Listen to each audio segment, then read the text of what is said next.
Hey, it's Brock here from Rock Hill Farms, and we've got a beautiful day today. It's about 70 degrees, and I've been using my tractor as a forklift all morning. This area has been full of our portable pitching mounds that we sell. We got some freight in. I'm moving plywood up into the shop, and I've just been in the tractor all morning. And this morning it was fairly cold, but really didn't need to have the doors on. But actually at this point, it's starting to get pretty warm in there. And so I decided to take the doors and the back glass off and open it up to cool it off. And I also need to put the backhoe on because I don't want the backhoe here now that we're rearranging. So to have the backhoe on, I've got to take the back glass off. So it really just seemed like a good time to show on video what goes into switching this from winter mode to summer mode. So I'm going to back the tractor out of here so I've got a little bit more room to get around it, and then in real time, without any time lapses or skips, show you exactly how long it takes to switch this over. Then I'm going to get the backhoe put on. I also want to share with you what I feel like is an important piece of information that was left out of my cab install video, because I had a little bit of an issue with getting the doors to close properly. Turns out it wasn't an issue with the cab or the doors or even the instructions. It was just something that was hard for me to wrap my head around as far as how you adjust these doors. And I'm going to show that at the end for anyone who might be having the same problem or who's just doing a cab install, and hopefully that's helpful for you. Alright, so I'm going to start a timer and see how long this takes, but I'm not going to rush. I'm still going to kind of narrate what I'm doing. Just because I don't want a comparison of someone who's practiced and is trying to speed through it. I've taken the doors on and off several times during the install, but I've never taken the back glass off because I wanted to give that adhesive on the back of the Velcro time to really stick well. Alright, so I'm starting the timer right now. So you just open the door, lift it off. My only tip for removing the doors is you've got these little brass washers and there's grease on them from the install, and sometimes they'll lift off with this panel and you want it to stay on the pin here. So when you take your doors off, just check and make sure the pin stays.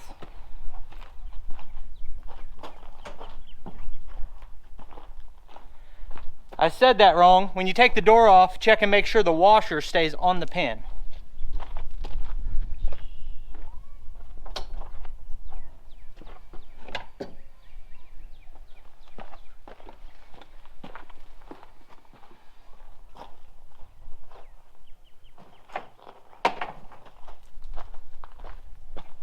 Alright, now that the doors are off, I'm going to reach in through the cab and pop open these back latches. I'm going to move the camera down here.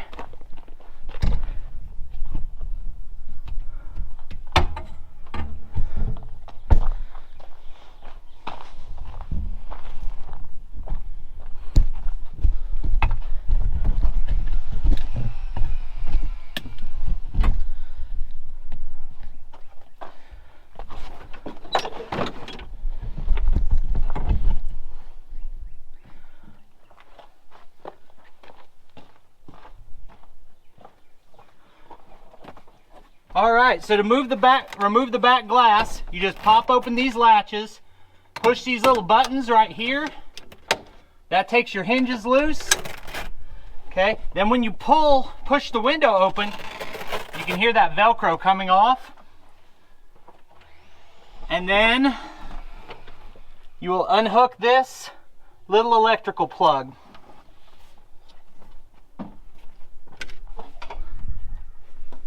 Then the back glass lifts off just the same way the doors do.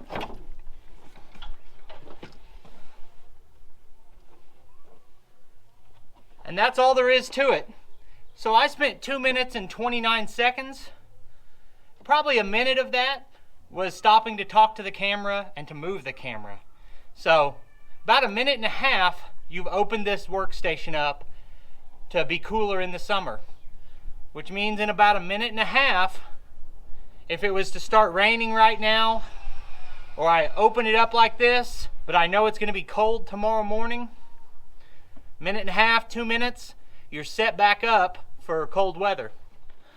All right, before we put this backhoe on, the last step to switch that from winter mode to summer mode is to shut the heater off. Pop the hood open. There's a ball valve wherever you put it when you install it. Just turn the ball valve. Now your heater is a fan.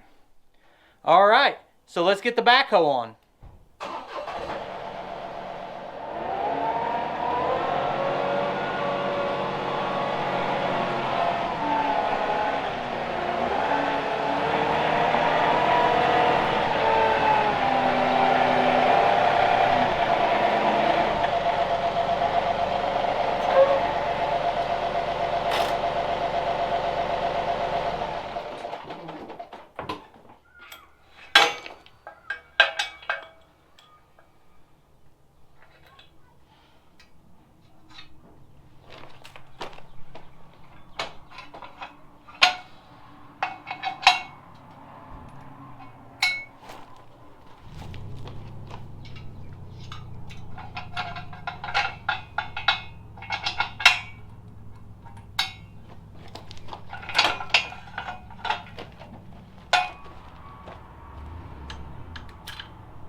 Alright, so that took me all of a minute and a half to drive back under that, get it lined up, put these 2 pins in. Then the only other thing I have to do is switch the lines. So I pop that one off.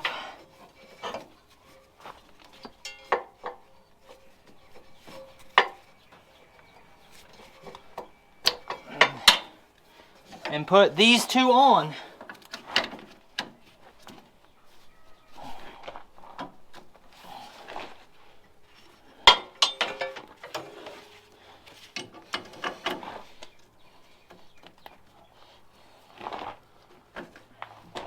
Alright, and just like that, in a span of 5 minutes, I went from a fully enclosed, heated cab to an open station, vented cab with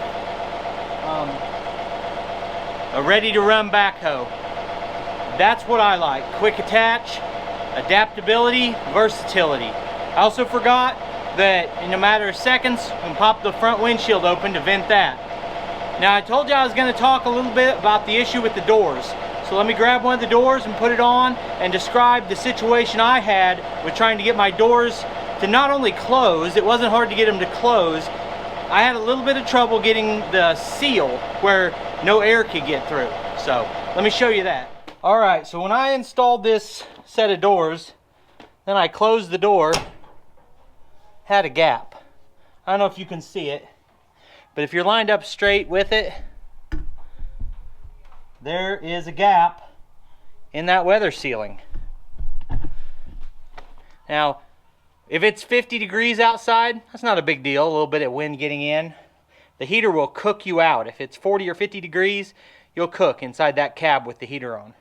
But if it was like it was 2 weeks ago, where temperatures are in the negatives or even single digits, or even if it's raining, you're not going to want a gap like that. And I couldn't figure it out. It was both doors. And I actually thought that my doors were messed up. That I got like bowed or bent doors from Curtis. Then I read through the instructions again, and I called customer service and talked to some reps from Curtis, and they explained to me what is actually in the instructions is that these doors have to click twice. So when I do that, I closed it fairly softly. It clicked once. Now if you watch this, I push it, it clicked a second time. That second click kind of torques the door in. Now we're sealed tight. Now, if I just open and just shut it like normal, it's sealed tight. Now, what happened originally when I put this on was that I had the striker too far back. If the striker is too far back, then it won't click that second time. So, how you adjust the strikers in and out makes a big difference. On that side, I was getting 2 clicks and had a little gap, so I slid the striker back, and then 2 clicks shut the door all the way. On this side, I had it too far back already, and I could not get it to click the second time.